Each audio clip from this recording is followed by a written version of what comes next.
guys from last week back in practice? Darius will be back. McLeod still won't practice today. Everybody else will be practicing. What went into the decision to go with Greg Joseph? Thought he was the best option for us. So he'll come out and kick. Had a good kick last time we played against him, 61-yarder. But again, he's been on a lot of teams. We'll come out here, get the operation down with the holder, with the snapper, and see how it goes. Dave, other than personnel, obviously, how much has Jim Schwartz's defenses changed now that he's with Cleveland versus when he was with Philly? Well, I have a lot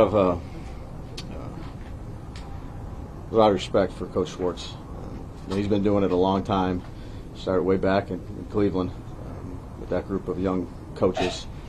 Tennessee for a long time. Obviously, the head coach of Detroit, Philadelphia, Buffalo. He's always had good success. I mean, he plays a certain style that I think he believes in, and they do it at a high level. That wide 9 technique, 4 guys rushing off the edge, good rushers. In the back end, there's a variety of things that they do, but he's always been pretty good at calling up defenses. Right. You've known the league now for a while, getting to know him and everything. Yeah. How do you think he's going to handle this? The drop and the negativity and things like that? Try to focus on the stuff that we control. That's for everybody. So I have a lot of confidence in Malik. He also made a lot of plays and for us. Confident young man. Keep on building. He's not a guy who's probably dealt with a lot of failure in his. I think that'd be a good question for him. But I do know he's got the right mindset. Controls the things he can control. Worked extremely hard. Knows the game plans inside and out, and have a lot of confidence in him. Dave, how much does third down percentage from an either offensive or defensive standpoint carry over from one game to the next, or are they just all independent things for you? Yeah, I'd say they're independent. Each team plays it a little bit differently. You're in different situations in terms of field position, maybe in a game, maybe you have more third and short, more third medium, third long. Again, it's something that we practice quite often, and we'll continue to do that. Is Dory ramped all the way up, and so do you expect him to have a bigger role? I think he's getting there. I think he feels pretty good. So again, we'll see. We have Flott and Banks, and we threw a Dory in there in certain situations. We'll see how it goes this week. Do you want to see desperation this weekend? One more time? Do you want to see desperation? No, I want to see consistency, like we talk about every week. Go in, prepare the right way, come out, play a good football game, do good in situations, play together.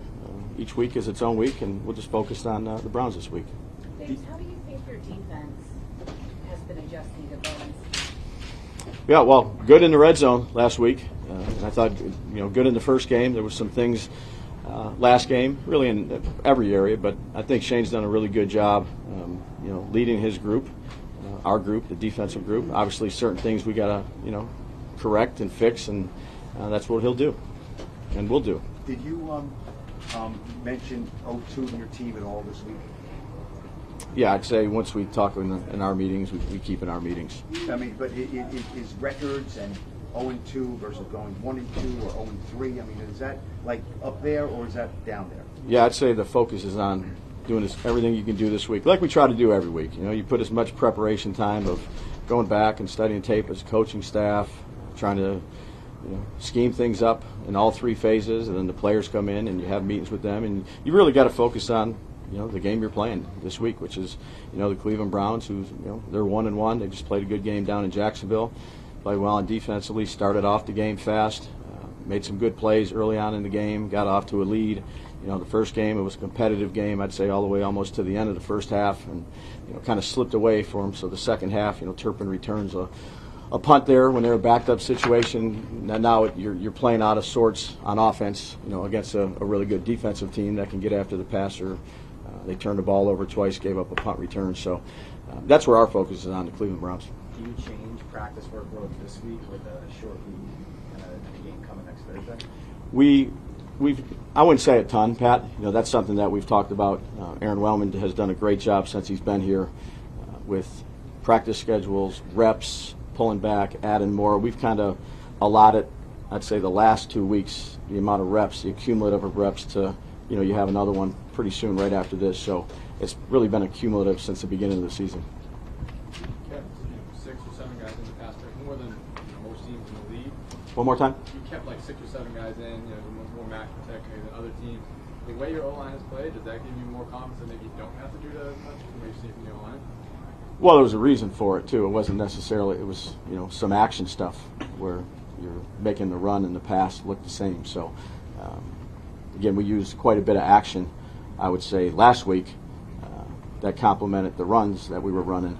So, again, maybe it's more of a drop. I mean, you can use empty, you can go drop back, you can do a variety of things. But last week, based on, what we were getting and what we wanted to do as the game kind of evolved, that's probably why the numbers are high. You were asked about Bowen before. The first thing you mentioned was that they did well in the red zone. Yeah. I'm just curious. Obviously, you don't want to give up 7 field goals every game, but is that philosophically where you want to be, giving up 3s and not 7s, and kind of buckling down in that red zone? Yeah, absolutely. 4-point plays are critical as a game. 3-point game. Playing well in the red zone, you got to do a good job of keeping them out of the red zone more, and continue to evolve offensively and score when we're down in the red zone. Which the first game we didn't, last game we did. So the consistency factor early on in the year in both sides we'll continue to work on. I like Myles Garrett. What challenges does he present? How do you prepare to go up against a player like that? Well, he's one of the best ones in the league. They've lined him up in a variety of spots. He's explosive, he's strong, he's powerful, he's got good size, he can run, he takes the ball away, he gets it away from the quarterback. You do the best job you can on practicing with the look team, but it's never the same until you're playing a player like that. He's a high-level player in this league. He's been for a long time. He's one of the really good ones. He's certainly a challenge. With the way that Neighbors is producing, do you sense at some point somebody's going to say, we're just not going to let him beat us, and they're going to force you to go elsewhere? Yeah, it could be. I think that's a good question for the defensive coordinators. Again, however the game plans out, then you adjust. If, again, whatever the targets were, that was a byproduct of what we were getting too as well. So see how it goes game to game. Is he a player that can transcend that? What's that? There's some guys that if the other team takes somebody away, you kind of stuck. Yeah, I'd say we're in game 2. Again, I have a lot of confidence in him. A lot more football to be played here. Do you find, in your head coaching experience so far, that you have to approach a team differently after a close loss versus a close victory? I mean, sometimes the game is almost the same. Sure. But 1 or 2 plays and you lose. So do you find you go in a little different to them depending on that? Yeah, I don't think there's a carbon copy, method. Again, you look at how you played. You are truthful with how you played, of the things that you need to be better at, and really all 4 phases: coaching, special teams, defense, and offense. And you talk to them about what you see, how can we improve it. You really want solutions on days after or leading up to the week, of why we're doing what we're doing game plan wise. What do they do? This is why we got this in. These are the formations we're using. We'd rather do this personnel in this. This is what we want to do on kickoff. We'd rather kick it deep. We'd rather not. Those are all the conversations you have. You spend a lot of time here.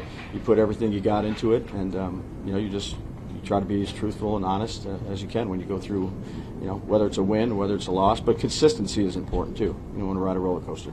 Take a couple more. What do you see when you go up against a quarterback like Deshaun Watson at this point of his career? Well, I think Deshaun's a good player. I mean, they started out fast against Jacksonville last week. He had a 17-play drive. They utilized him in a variety of ways. He can operate the empty game well, where he gets it out quick. They use him in action game. They can zone read him. He's done that as well. The scramble, the loose plays. He's a strong player to bring down. You saw that against Micah Parsons when in the Dallas game, where he scrambles, gets to the right. He's got the ball in one hand, wave around, throws it down the field strong.